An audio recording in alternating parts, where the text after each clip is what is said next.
All right, here's our Raptors reporter, Josh Lewenberg. Josh, nice win for the Raps. That's all well and good, but the bigger news is it looks like they're going to be without their young all-star Scottie Barnes for an extended period. What can you tell us about that?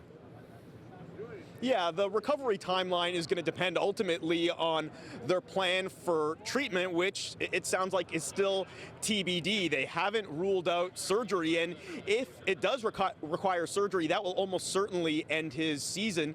And even if it doesn't require surgery, I would still be surprised to see him again this season. The average recovery timeline for non-operative fractures is still 3 to 4 weeks. There's 6 weeks left in the season, so it's not impossible that he's back for the last 2 or so, and the fact that it's on his non-shooting hand is maybe a sign of optimism there. But remember, there's not a whole lot at stake here. This is the future of the franchise, so it wouldn't surprise me if they opt to play it safe, especially considering this is a really important summer for his development coming up here. So maybe they prioritize going into the offseason with him at full health. Okay, well, and let's talk about that. You know, you mentioned it. You got 6 weeks left in the season. I think they've got about 20 games left, 21 games left.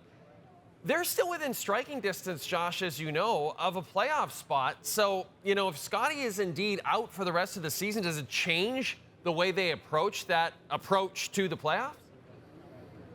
Well, up until this point, they've been prioritizing getting back into that play-in race and getting Barnes and some of their young guys some high leverage game experience towards the end of the season.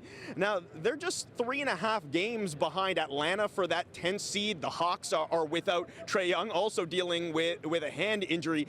So again, not impossible, but on the other end of the standings, they're now 3 games ahead of Memphis for the 6th worst record in the NBA and what would be a nearly 46% chance of keeping their top 6 protected pick. So yeah, it's possible at some point here, depending on how the next few weeks go, that the Raptors could change course and maybe alter their priority. And listen, it probably wouldn't take much manipulation on their part if they did decide to go for that pick, because wins are going to be hard to come by for as long as Barnes is out of the lineup, and maybe now Jakob Poeltl as well. Can't play Charlotte every night. That's if only you could. If only you could. Josh Lewenberg, you're the best, and you look terrific without the tie. I like that look. You should keep going with that. Thanks, Jay.